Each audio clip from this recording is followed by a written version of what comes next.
Good morning, Europe. Good evening, Australia. Good evening, Tasmania. And very good morning to East Coast Canada. So the next session, and we had very interesting talks this morning about, the biostimulants, the microbiota, the microbiome. So we set up the stage, for this high-level discussion on the high-level parts of the value chain from seaweed. So we're going to start with one very good expert that is well-known around the clock.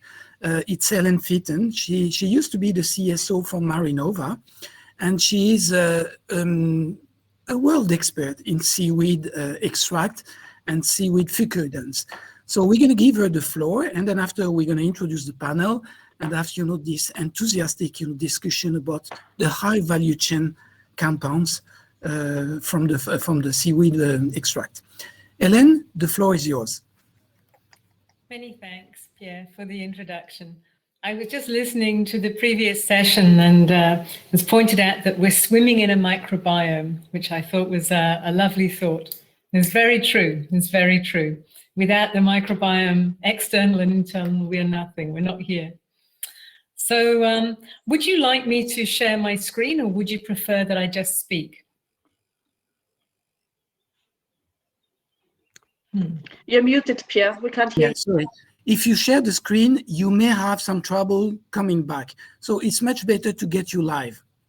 Okay, you just have me. Well, I'm Helen Fitton, as Pierre said. I was the founding scientist for Marinomed 2 decades ago. And since then, I've been the chief scientist for Marinomed for the last 2 decades. And I've been working on fucoidants mainly, a few other seaweed compounds as well, and commercializing those from a cold start, basically a seaweed resource that was off the east coast here of Tasmania. So I'm delighted that Pierre asked me to give some introduction here. I'm very delighted to be here with Pedro Lima from C4Us, from Prieschl from Marinomed, and Pierre Rocheteau from Olgram. And what fantastic companies you all have in drug discovery and biotechnology and commercializing these seaweed compounds. It's fantastic to see. So Pierre asked me specifically to talk about obstacles and opportunities in seaweeds and pharmaceuticals. And I think the talks I've been to from Pierre, he's pointed out one of the biggest obstacles, and that is capital investment. Capital investment for companies within this space is lacking, but once you have it, you can go. You need the time, you need experienced personnel, and you need considerable resources, particularly if you're going down the drug development line. I think that's really, really important that any investor knows that it's going to be a long time, and you need a patient investor if you're going down that route. And commercialization, how do you commercialize something? And for that, you need capital and you need time. So I think one of the things to consider if you're a company is what type of company are you? Pia Winberg's wonderful company is fully vertically integrated. She isolated and grows the seaweed, extracts, and she also sells products. And that's a fully vertically integrated company within Australia. Obviously, other companies, Pedro's company and so on, and Pierre's company are very much drug discovery and going down the traditional drug development line, from pilot to clinical trial, and that's fantastic. Companies like Marinomed, where I was a CSO for such a long time, they isolate the active ingredient and then they sell business to business. So Marinomed, for example, has no retail at all, nor does it sell its technology in particular. It simply produces an ingredient and sells it. And I think there's also quite a good space for companies just selling their IP into larger companies. So what are your other obstacles? You've got to secure your resource, if it's your IP, or whether it's your compound library, or whether it's your actual seaweed resource. What is it you need to secure? But what opportunities are there? And I think there's lots of untapped opportunity out there, a lot. So if you're not doing drug discovery from a compound library, what else is there? There's obviously medical device. There's obviously veterinary applications. And I think those are, there's that sort of grey area in between agricultural use and actual veterinary use of Olgram. And I think that's almost untapped.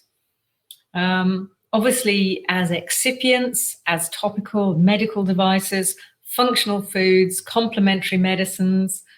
I think there's this slightly offside where seaweeds are not pharmaceuticals, but they're allied to pharmaceuticals. And I think that's where a huge amount of growth can take place. So with that said, I'm absolutely riveted. I'm looking forward to hearing your talks. Thank you, Helen. You've set up the stage, and we're going to go deeper, the discussion. But just before, and I'm going to give the floor to Eva, ladies first. Maybe you can introduce yourself and explain a little bit about Marinomed and not Marinova. Thank you very much, Pierre, for giving me the opportunity to talk today. So my name is Eva Prieschl. I'm an immunologist by training, and I'm a co-founder and also CSO of Marinomed. Marinomed has been founded 2006, already starting with the idea to use seaweed extracts, or in particular iota-carrageenan, as a general inhibitor of respiratory viruses. Because it has been well known that viruses, particularly envelope viruses, are sensitive to sulfated polymers. But the viruses that have been tried in the past, such as HIV or herpes viruses, they replicate within the system. And usually you can't reach those virus replication sites with a molecule such as carrageenan, because it's too large and it has also side effects if you would do it systemically. However, if you have a virus type that replicates topically, such as the respiratory viruses, you can reach the site of replication. And what we have done is that we found out that there is subtle differences between the different polymers, which allowed us to generate IP on this matter. And this allowed us then to develop products, particularly nasal sprays, but also throat products to combat respiratory infections from viruses. So in the meantime, in the last 15 years, we developed 6 different products, all to be used against common cold and flu-like diseases. And luckily, we also could show that the novel coronavirus SARS-CoV-2 is also very sensitive to such a treatment. So in essence, we have we've used a niche space, so to say, to develop products in a kind of medical device setting, as Helen just mentioned, which allows a bit faster development path compared to pharmaceuticals. But as the mode of action really is physical, it is also very much the right classification. So in total, we have marketed products in more than 40 countries in the meantime. So we have made quite some progress, and we are happy to see this business growing. Pierre, you go next. Yeah, so thank you for giving me the opportunity to present Olgram and what we do. So Olgram is a young company. We created the company in 2019. I'm the founder and CEO of Olgram, and what we do there is that we exploit seaweeds in order to boost the immune system and we target patients that will be in need of boosting the immune system. Basically, patients that are immunodepressed, and meaning patients that have a low activity of their immune system. And what we also do is that we discover in the sea new molecules in order to make new anti-infectives, because probably people do not know that, but half of the medicines that are on the market today have molecules that come from a natural origin. So yes, it's synthesized in factory. Yes, the molecule can be modified. However, half of the drugs that are on the market come from the nature. And we have not fully exploited the marine molecules yet. We have a huge potential there, and we are absolutely convinced that the next blockbusters in the pharma will come from the sea. We start to see things emerging right now in the pharma field with molecules coming from the sea, and we are absolutely sure that it's just the beginning. So Olgram is focusing on the anti-infective and immunological part with this strategy. Pierre. Pedro, what about you? C4S. Thank you, Pierre. Thank you. Very glad to be here as well. Following on Pierre's idea, we also believe, is more than I believe, on the differentiating chemistry that we have down there. That's what we do. We look for compounds, substance, and then compounds that are of use for the medications that we look for, or for the indications that we look for. So we are. By the way, I'm Pedro Lima. I'm a neuroscientist, and I'm also a marine biologist from another life. I'm the CEO and also the CSO of C4S. C4S is quite early as well. It's 2013 was created by a number of co-founders, and what we do is we look for marine substance. We have a platform for screening, and we do early development, and we also do business to business, as Helen pointed out. So the idea is to take our compounds to a stage in which we can out-license to the pharma. We have been particularly interested on some unmet clinical needs, particularly those that relate to chronic pain and chronic pain types, but also anti-infectious diseases as well. The common ground here that we have maybe a core expertise is ion channel biophysics, and this is something that is behind the mode of actions that we use as a support for finding these molecules that we find not only in seaweed, but also in other animals such as invertebrates, such as sponge and anemones.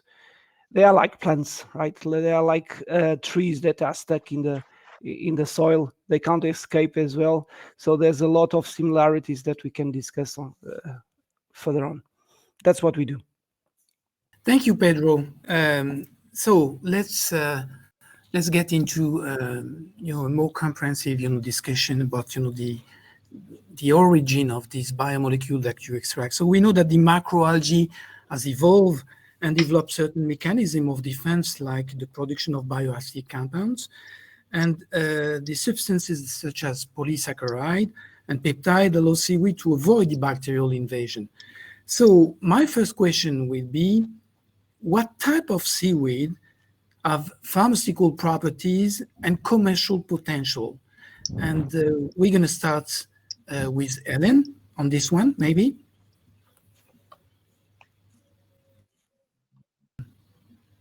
I apologize. I think all types of seaweeds have plenty of pharmaceutical potential. Obviously, I've been working on fucans for a long time, but there's a lot of untapped potential in different types of alginates. And I know that Eva has been working for a long time with the carrageenan types. I think olvans are underexploited at the moment. So those are the carbohydrate types. But beyond that, I think we've neglected looking at the xanthans, the polyphenolics, and the other actives within seaweed. Eva, how specific are your carrageenan for producing this antiviral compound? What type of seaweed are you targeting? Basically, we focus on iota-carrageenan, as mentioned before, because it has the broadest activity against respiratory viruses compared to the other commercially easy available kappa or lambda-carrageenan. So basically, as far as I understand, iota-carrageenan comes from Euchema denticulata, mainly at least. So this is the type of seaweed that is the basis for extracting the iota-carrageenan. And what we see in our assays, at least, that the kappa and the lambda have reduced activity against the viruses, in our hands at least, and particularly the kappa, which usually also has a kind of contaminating iota in, is approximately 10-fold weaker compared to the iota-carrageenan. So we see quite a huge difference between the different types. And we also tested, obviously, fucoidins because this was a very logic move. We also had a cooperation with Marinomed some time ago, but we couldn't find an advantage with the fucoidins compared to the iota-carrageenan. So we would have been happy to combine, for example, if there would be a complementarity, but there wasn't a complementarity. So I think from the structure, as the iota-carrageenan has 2 sulfate groups per 2 sugars, you have a kind of secondary structure which has a certain distribution of the charges, which is important to interact with the surface of the viruses, because they are mainly positively charged, as they need to attach to human cells or surfaces, which are again negatively charged, because you have all the sialic acids on the top of the cell membrane. You have different sugar types on the cell membrane, which are usually serving as a kind of secondary receptor to the viruses. And this is more or less the mode of action, that the virus is positively charged, that carrageenan has a certain negative charge and a certain distribution, and therefore they interact and prevent the attachment of the virus to the cells. I think So Pierre has disappeared, and I guess, before he's coming back, you wanted to add something, Helen. Go ahead. Yes, I think Eva's right. I think there's it's not just the charge distribution, it's that tertiary structure, and there's something beautifully specific. And it's amazing to see something that on one level you think is technically pretty similar, and you see these huge differences. It's a thing of great beauty, because it tells you about the complexity of carbohydrates and what can be achieved, that there's tertiary structure issues going on. It's lovely. And Pedro, before Pierre's coming back online, what type of algae are you screening, and what type of biomolecule are you extracting from the seaweed? You're on mute.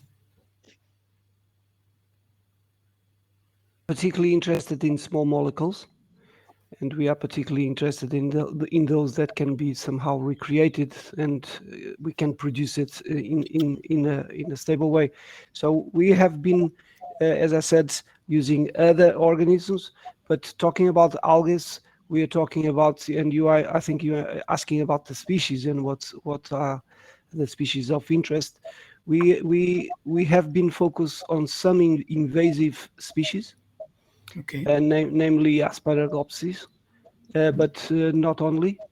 We've been also working on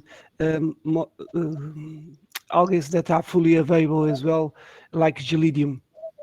So Okay. those are the 2 main projects that we are focusing, but mainly again to anti-pain, for chronic pain, and anti-inflammatory. Yeah, and we come back, to the Gelidium, which is, one of the big driver for the medical device industry so far with the anti-COVID test. Pierre, you're Mr. Green Algae, so tell us more about what you do with the green algae, how do you extract that, and how it could be a disruptive innovation in infectious diseases. Yeah, it's going to be a disruptive innovation in infectious diseases. First of all, I completely agree with Helen, Eva, and Pedro. It's something we do not fully understand yet, but it's true that if you extract one specific molecule in algae, if you extract another molecule from the very same family from another algae, or even another molecule from the same family from the same algae but another molecule, you very often do not get the same results. So this is both very, very interesting, and also it's a wonderful tool to understand what's going on at the biological level, because in biology you need things that do not work in order to understand what's actually working. So yeah, as I said, Ulvan and we are using marine sulfated polysaccharide are going to be a real game changer in the immunodepressive field, because when we test these molecule, we add up many properties that are absolutely unique in this field. We boost the immune system in immunodepressed models, which is something very interesting. But what is key is that when there is no immunodepression, when the immune system of the patient is working properly, there is no boost of the immune system. There is a kind of adaptation of the molecule to the environment of the immune system, and this is really unique. And in addition to that, we have an effect of the molecule directly on the bacteria. It's not an antibiotic, it's not killing the bacteria, but it's kind of controlling the bacteria, and the bacteria do not spread in the entire body. It stays where it entered. So we have like that a list of properties that we at Olgram are trying to understand at the biological level that will be extremely useful at the hospital, especially for patients that have immunodepression.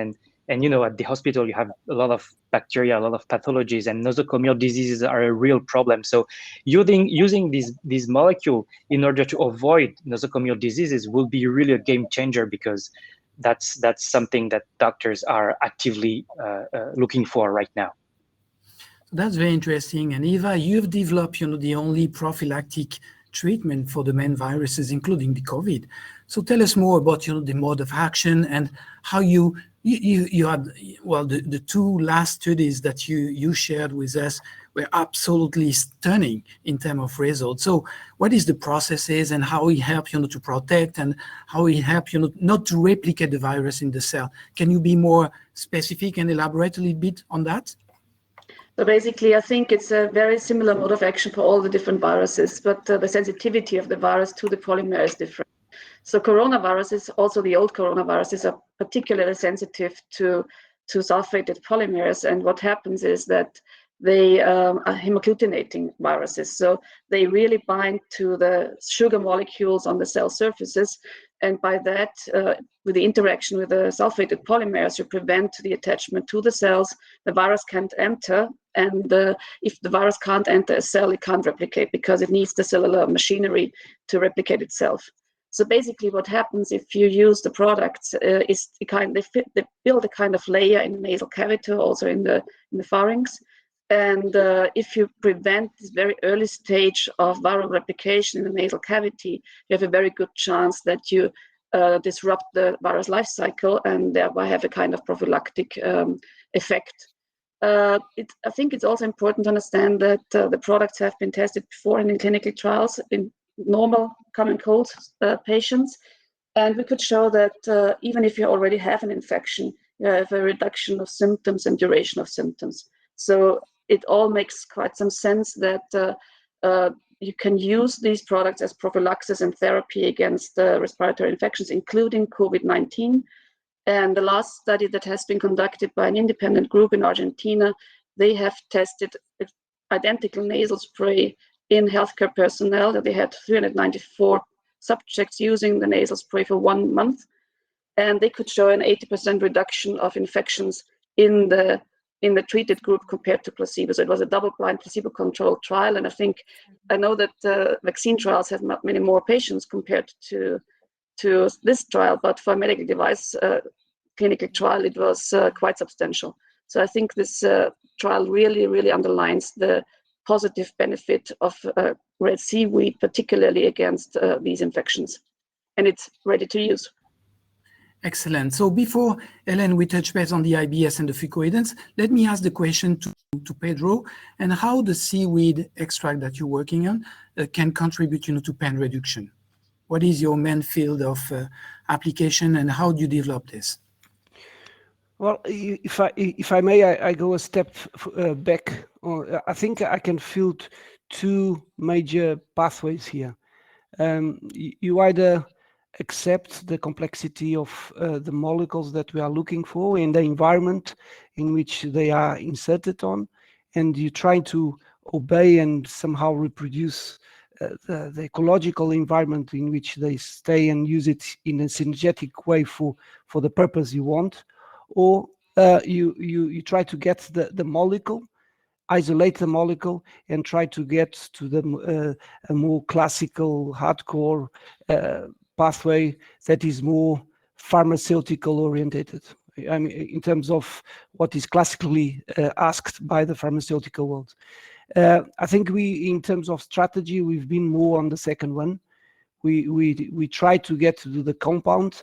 I know that very often the bioactivity is less powerful than the biological version, but we try to get to the molecule and try to optimize it. And this is a dangerous pathway, but this is a strategy that we have been following. But I think in this case, C4S is slightly different from the cases that we are looking for here. So we are in that stage where we are optimizing molecules, in trying to get molecules more to what a wonder drug is supposed to be in the perspective of the pharma world, because the pharmaceutical industry has their premises and they will do the pressure, at least in our case, to get the characteristics they are looking for. We are following this bet. But answering your question, we are in the stage where the proof of concept has been done, which is a very important milestone in animal models. So we know that it works, and we identify the structures that we are interested, and now we are fine-tuning them in order to get some more goodies out of them, better solubility, better penetration. In short, we are trying to get the wonder drug for the medical indications that we look for. Okay, I will touch base on this. I would say synthesis way and versus natural ingredients. We come back to this, but let me first ask to Helen. The advanced innovation and the potential development in using fucoidant in IBS versus Alzheimer, because we know that the membrane in the guts, it's one key element for the future treatment of Alzheimer. So the job you've done in the past using the fucoidants, what can we expect from these potential drugs that you've been implementing or developing? Okay, I think Alzheimer's is going to be a tough one. I think we all know the major drug companies have been pulling the pin on a lot of those things, and there's a lot of controversy about the latest drug approval there as well in the US. Some of the members of the FDA committee have resigned on the back of one of those drugs being approved. So that's a very tall order. I think one of the latest papers you'll see out from in the fucoidant world, where we were looking at the inhibition of the adhesion of staph, golden staph, onto skin and 3D skin surfaces. That was done with Stratostal over in Europe, and that's a particularly pretty piece of work. It's a differential inhibition of adhesion. So epidermidis, which is the commensal staph that's on your skin, is unaffected, but it interferes with the adhesion of golden staph, or Staph aureus.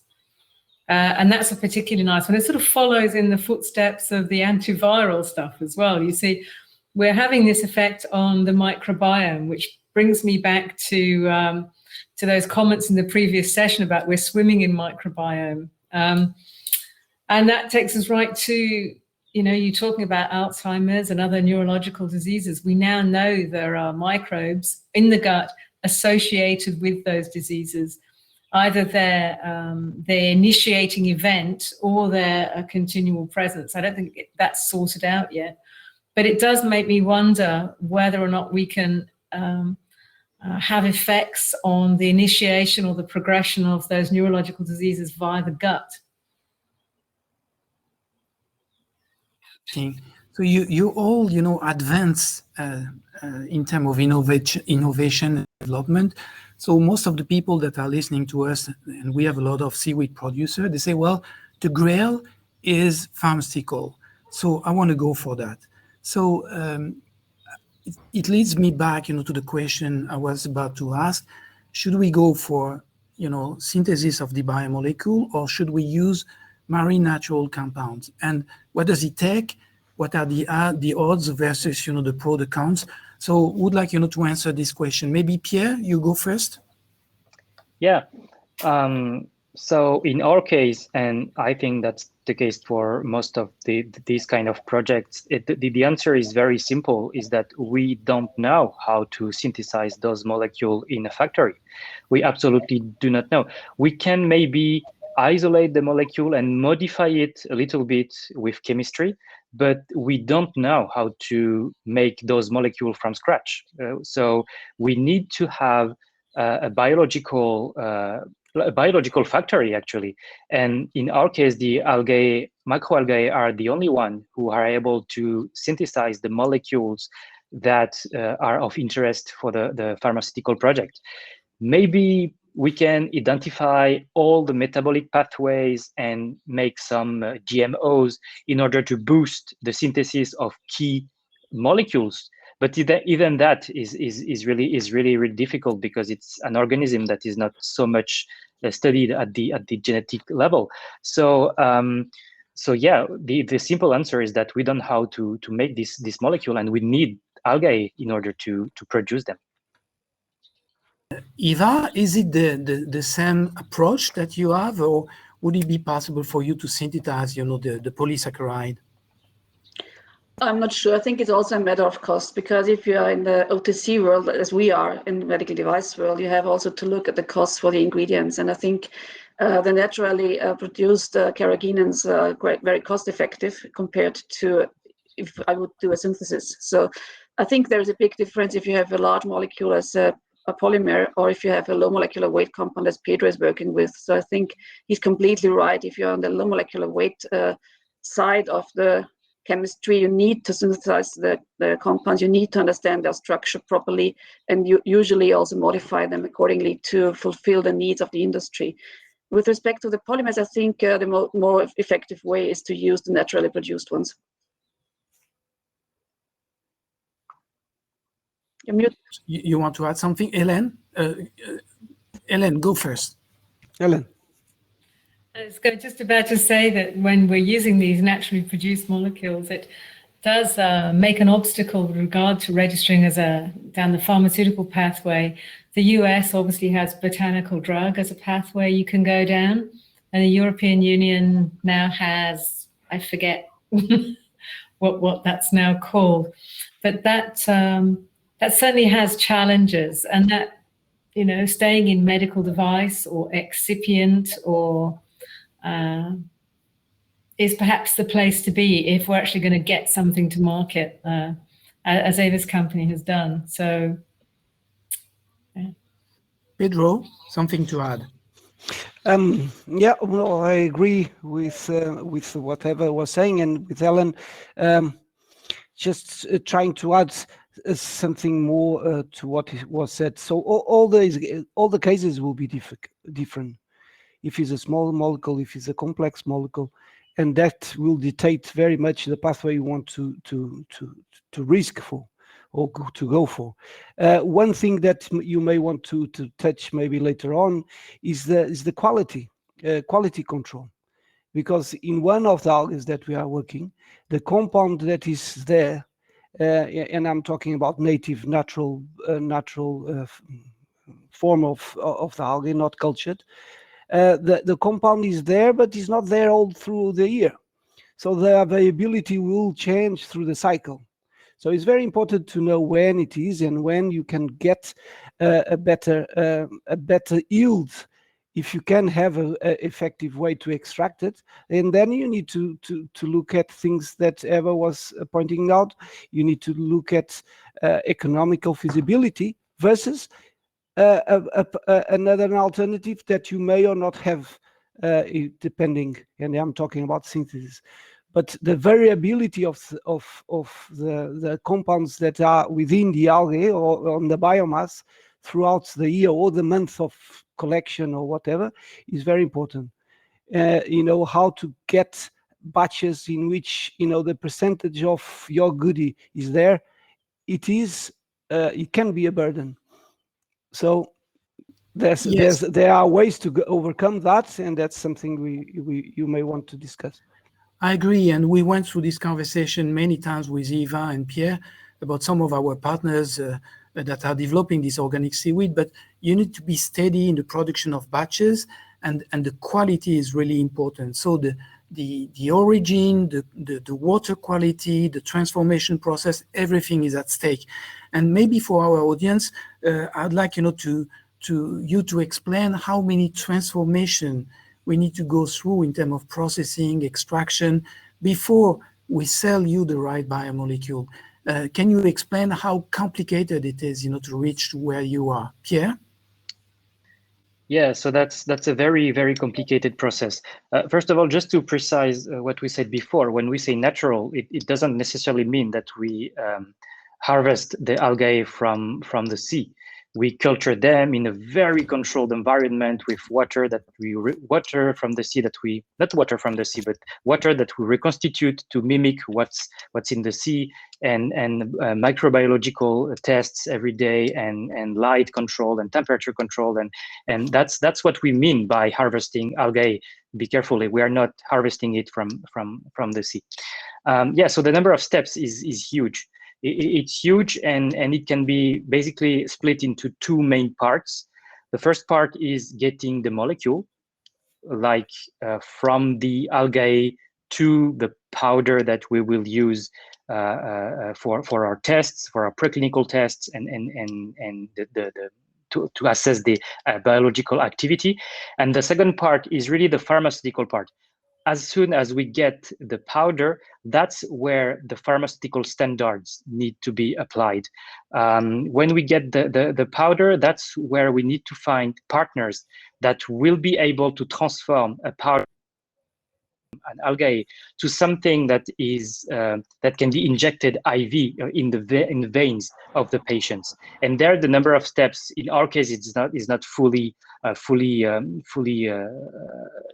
understood yet, but it's going to be a huge number of steps. And this goes back to the previous discussion about the costs. This is also a matter of cost, but yeah, the number of steps is going to be huge. Not totally a pharmaceutical drug, and you're more on the medical device medical device side. Is it as well very complicated? And what does it take, to take, the algae, from the algae to the final product that you put in your nose?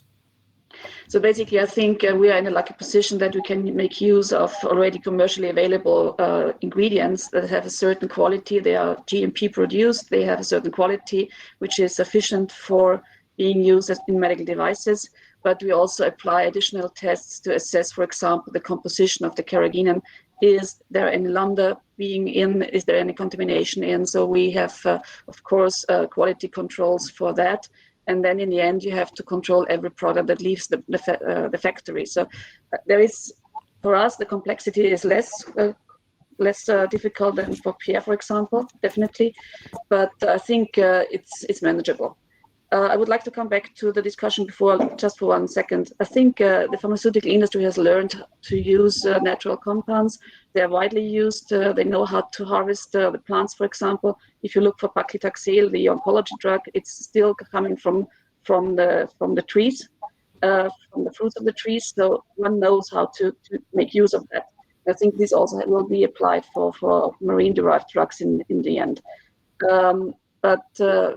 Coming to the carrageenans again, I think you need a very robust, stable GMP process that you can make use of those molecules within the medical industry. And this is an important point. And before I jump, to the part where we're going to define the milestones, the partnership with industry, how big are your teams? And can you explain, to our audience, what type of company we're talking? Is it just a pure research company? Do you have people that transform, that are in the labs? Let's start with Pedro. How big is the company, and can you explain in more detail what type of team do you have behind you? Sure. So we are 12 at the moment, 13, 14, we fluctuate between these numbers. So between 12, 14, that's the number. And we are split into a managing team. Obviously, we need someone to look at the accounts, to the finances. We need to have a project manager, an operating administrative manager as well. And then the scientific team needs to cover key parts of what we do. Basically, we have chemists, we have biotech engineers, we have electrophysiologists. That's our main core, and marine biologists. But the important thing here is to understand that I think all of us touching in a lot of fields of knowledge. So we need to have a team too that we can really connect in a net. So we work in a net very much so. So with a lot of collaborations, a lot of external services, and the team requires knowledge to connect and communicate with them in order to get the best out of these collaborations. Because as I said, the fields of knowledge are huge universes. So you can't aim to have everybody in-house. Otherwise, it's not sustainable. I don't know if I... Yeah. Pierre, you're the typical biotech company per se. So what is the structure and how big is Olgram, and what is your plan for development? Yeah, so right now, so we were created 1.5 years ago, and right now we are 6 in Olgram, and basically it's mainly people focusing on the preclinical part of the project, assessing the activity of the molecule, understanding the biological mechanism of action, and also assessing what's the difference between the different batches of molecules that we can get. So this is mainly the kind of team that I have, biologists.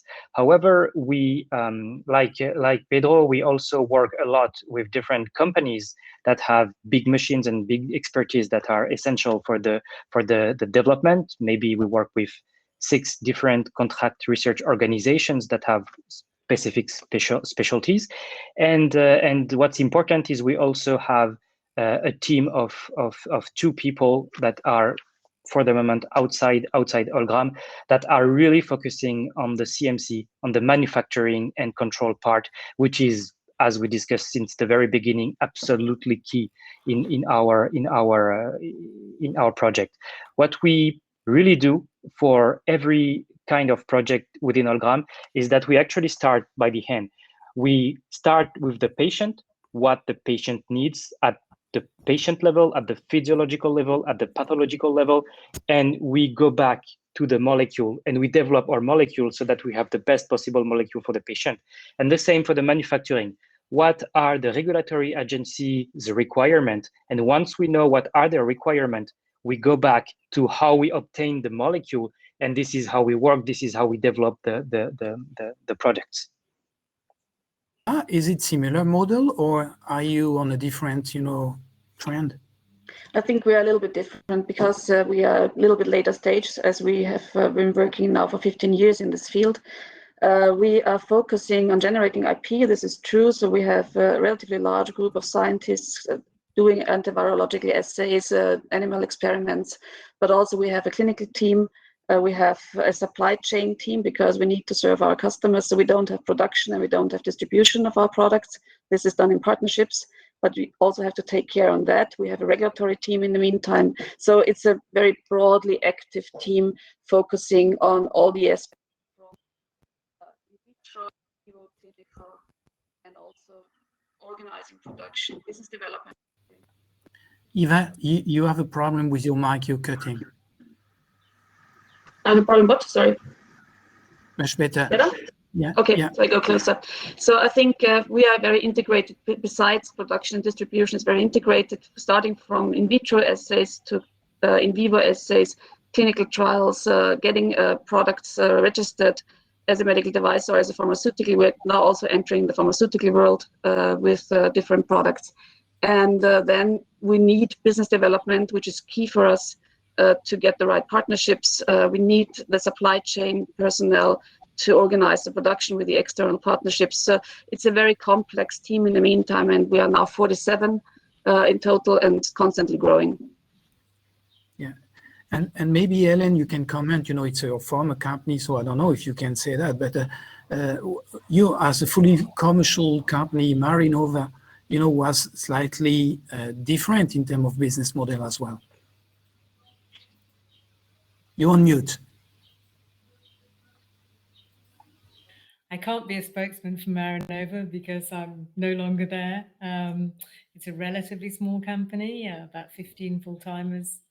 But I'm sure, they have to speak for themselves. But I can tell you that it's a business-to-business model. So it's production of fucoidan and sale to other businesses.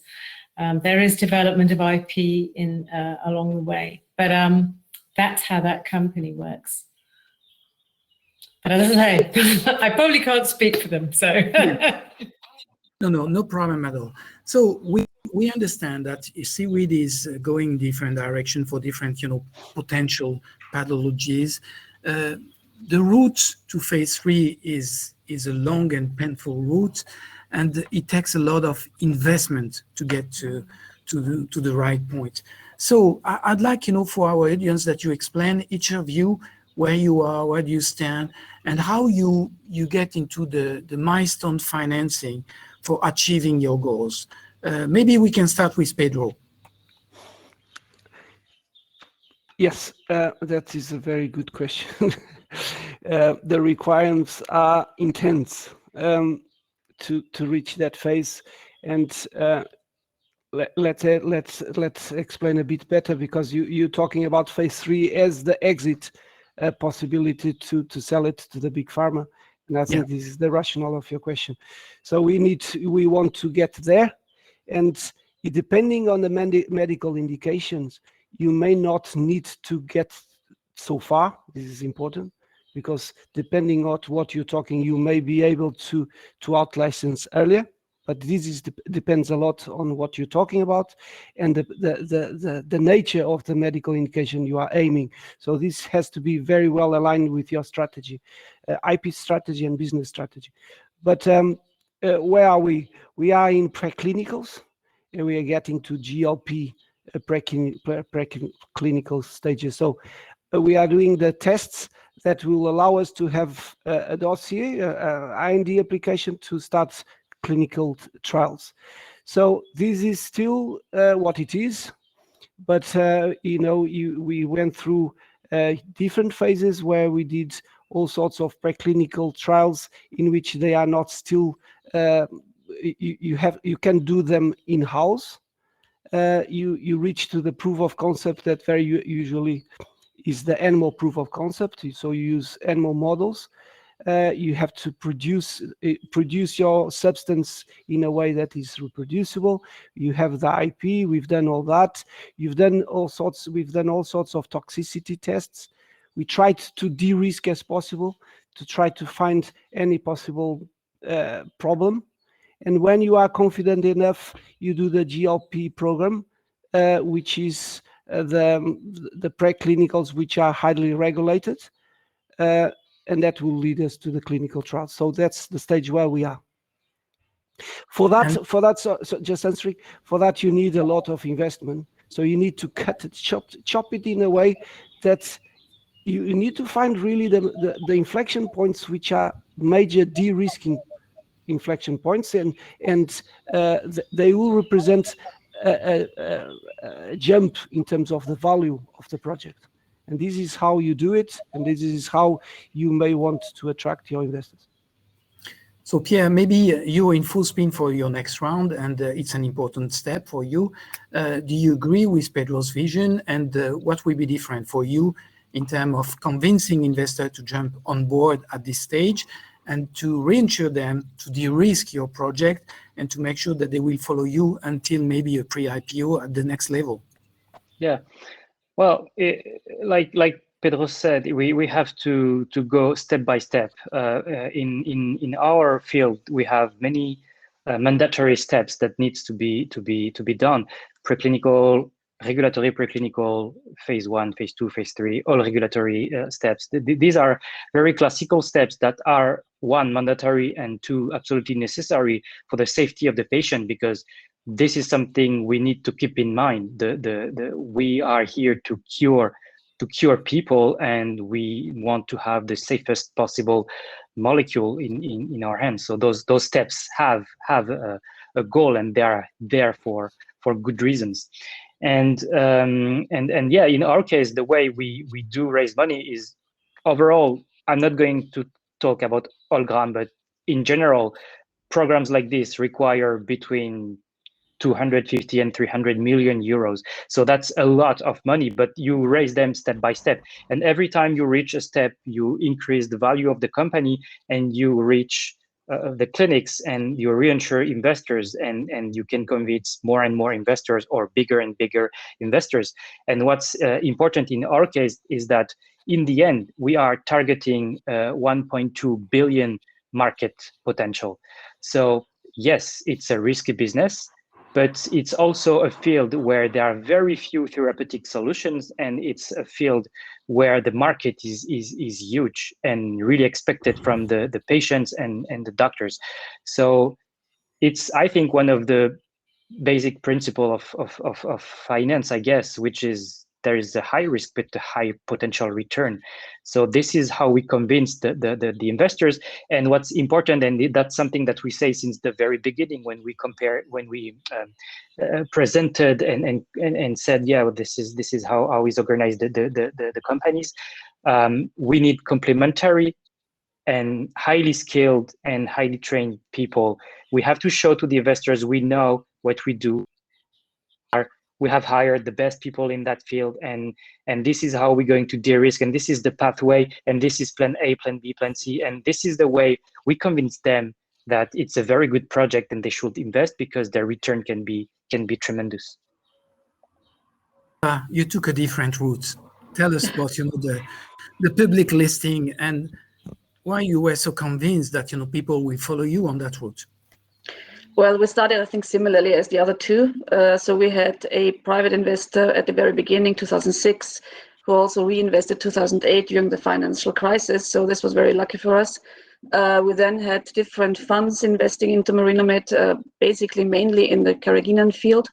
And 2018, we made then, or 18-19, we made the IPO in Vienna Stock Exchange. So it was based also on the different interests of the investors. So we had funds in that had a kind of a deadline when they need to have the exit. We had this private investor.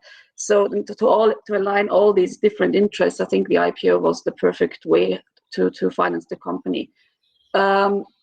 Being public is sometimes tough because you have to fulfill all the requirements from different agencies, and on the other hand, you have also kind of transparency, which makes it more easy to interact with other companies. So it always has pros and cons, but for us, the positive effects are definitely superior, or more important.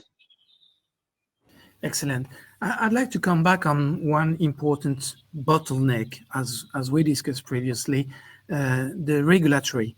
Helen, maybe you can comment on this because you were the first GRAS, generally recognized as safe product listed in the US, well, fucoidants. So what does it take, for the future drug company to go through that, and how we can ease, their burden in terms of regulatory approval? What can we expect? I'm not sure whether you want to, from a safety point of view, ease regulatory burden for proper pharmaceuticals. I think regulation exists for a reason. So I'm actually speaking and thinking the regulation's great. GRAS, generally recognized as safe, is for foods and supplements. And that's a process you can go through with natural extracts, and that's a very useful thing to go through. There are two forms of GRAS, as approved and self-approved. It's quite a logical double think, but it works as a system, I believe. But in terms of regulatory processes for pharmaceuticals, I think we should stick with what we've got. Yeah. For the natural compound, maybe Eva, you can say something on this, because you're using natural compounds, and is there a way maybe to accelerate the potential for medical device to be faster on the market, especially with the COVID demand? We saw the burden of the regulatory to get the approval for the vaccines. We had a fast track with the RNA. Is there a possibility quite similar to get this medical device right to the customer in a fastest way?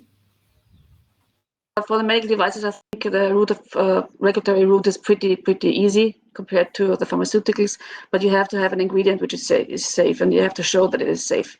And I think I stick with Helen. We need to really stick to the regulations there, and just being natural doesn't really prevent to be not toxic. So if you look at different natural molecules, they can be very toxic. So I think one really needs to check toxicity and also tolerability in particular tissues with the products that are in use. I think from the regulatory point of view, it would be really helpful if the different hemispheres could be a little bit more aligned. So the US has a very different style compared to Europe and the rest of the world. So this could be really beneficial if the US and the European medical devices could be a little bit more similar. So this would be one step which would be really helpful. Pedro, you want to comment on this? No, yeah, I completely agree with Eva. Even in the pharmaceutical field, it would be nice if the process could be a bit more homogeneous. They start to do it. No, they don't start. They have been doing it for quite some time for very particular diseases like orphan diseases. For orphan diseases, you have very low number of patients, and in that case, you need to work with as many hospitals as possible in Europe, in US. And in that case, European agencies and American agencies are kind of discussing, and you can have a fast track, and in that case, it's easier. And I completely agree with Eva. It will be very nice to have an homogenized or more homogeneous process in both continents. I can't add more. The FDA and EMA, if they talk more, and if things are homogeneous, will be a big help indeed. But I agree with the general arguments saying that regulatory is we need them. In the end of the day, what we're going to produce has to be safe, and this is a major concern. So we have a few minutes ahead of us. I'd like to ask you, how do you anticipate and see more collaboration, innovation with large pharma group? How you can go to Pfizer, Merck, and say, well, I've got this innovation, and I'd like to work with you on the co-development. Is it something real? Is it something that is more a dream? And how can you address this point? Who wants to start with this one? Who wants to start? Probably I can start, because we had the experience with a very large pharmaceutical company, namely Boehringer Ingelheim. They have licensed our product back in 2010 with the aim to roll it out in all different countries they have under their territory. However, due to strategic reasons, they more or less neglected the product in the end. Then there was this transformation to Sanofi, which made it even more complicated. So I think it was obviously a very helpful step to have this huge partnership, but in the end it turned out that we needed to find additional partners to exchange them for Sanofi. So it is also kind of dangerous if you have just one partnership with a very huge company, at least in case of medical devices and OTCs, as they just may have a strategic decision to just turn down the project. And if it's just the only part, and if you don't have a way out of the contract, then you are lost. So my recommendation would be, if you have a large pharmaceutical company as a partnership, you need to have a kind of exit from the contract if they don't sell the product. Pierre? Yeah, in our case, in order for the big pharma company to be interested in us, is to show them that we have performed all the steps and all the experiments that are required, and to be really strict and really stick to that. We need to show them that we have a very good molecule, that we have a pure molecule, that it's reproducible, that it's not toxic, and maybe even to start the clinical trials. I think we could interest the big pharma companies at the end of what we call phase 2. So phase 1 is showing that the molecule is not dangerous on humans, and phase 2 is showing on a very low number of patients that the molecule works, but it's difficult to make statistics at this point. And when you have those kind of data, then the big pharma company starts to really be interested into your product, and this is what we plan to do in the long term. And Pedro, well, on your side, is there more collaboration with the public research than, you know, the private sector? How do you anticipate this? Public, you mean Well, universities? universities, yeah. Yeah, we're doing both. We're doing both public and private. But going back to the point, and it's a very good. It's very nice to hear Erwes saying about what happened to her product. Not nice in the way that finding that he didn't see the light of it in the way that they envisage, but this is very important. So you mentioned the something in the contract that allow you to have a plan B. This is very important. But also as a general strategy, you're not talking about only in our case. I think you need to balance very much what you want to risk, what is the opportunity you want to wait, but you also want to see your baby, to see the light of it. So you want to take it as further as you can to reduce the chances for that to happen. So if it is indeed a breakthrough, first in class in your unmet clinical needs that you are aiming, like we are doing, you want to take it in a way, in a stage in which it can't be out licensed to a strategy that is not that obvious. So you want to take it in a way that is very difficult to take it to the market and to fulfill the business plan to the end. So if you out license too early because you are following an opportunity, you may risk that possibility to happen. So it's a balance. So it's almost time to wrap up, and I will start with Helen. What will be your takeaway message for our audience? I think seaweed use in pharmaceuticals, we're just at the beginning of a really interesting story. And so it's not just drugs, it's medical devices and all sorts of other categories. So brave new world. Eva. I agree with Helen. I think that the potential of seaweed in the pharmaceutical world has been underestimated, and it will have a growing chance. And I think and I hope that the benefits from this type of compounds, if it's polymers or if it's low molecular weights, will be more recognized in the future. Pedro? Maybe taking to a more broader angle.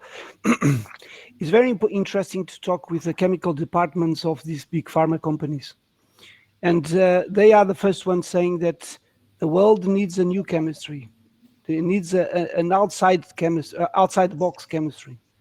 And I think that outside box chemistry is well beyond our human ingenious. So I think, I'm sure, it's more than I believe, that chemistry can be found in the sea, in macroalgae for sure, because that chemistry is there being evolved for so many millions of years, and that our job is to spot them and make them in a use for us. But this is very important. The pharma industry has been in cycles from using the same solutions for many years because it's less risky. They preferred to invest in those cycles, although even the technicians know the limitation of always working throughout the same rationales. We need to go outside, and the outside is algae, for example, but not only. Pierre, final word? Yeah, so this field is absolutely boiling, and the next blockbusters will come from the sea, I'm sure. And it's really important, especially after what we've seen after COVID. We absolutely need those new molecules, this new chemistry, this new strategy to tackle infectious, but not only infectious disease, but infectious diseases. And as I just said, I'm absolutely sure that the next blockbusters will come from the sea. This is very exciting, and I see that you are preparing, the grounds for future discovery, and we count on you. And it's really encouraging to see how much effort how much patience you put, in this drug development, and we really count on you, especially and diseases that are coming, to the world every day. At this stage, and before closing the session, as we are almost, midway from our Seaweed Around the Clock, I'd like to take the opportunity to thank the government of Portugal, South Australia, the government of French Polynesia for supporting this event, but also our partners and sponsors, Capgemini, CEPIC, Celt Marine Group, Plastic Innovation Competence Center, Seventure, Marinomed, thank you, Eva, Solublue, Nofima, and C Combinator. Also a special mention to Robert One from Tahiti and Meeting Mojo, who help us, with this organization, Safe Seaweed Coalition, the Good Food Institute, and Flinders University. Thanks to them, thanks to you all, this is a free event for everybody, and I hope that we can convince more and more people to embrace, the vocation and get into seaweed for whatever they want. But seaweed is essential for feed, food, pharmaceutical, cosmetic, environmentals, and bioplastic. So I look forward, to jump into the next session that will start at 11 sharp. Thank you so much for your participation, and let's keep in touch and make it happen. Thank you very much. Thank you. Thank you. Bye-bye.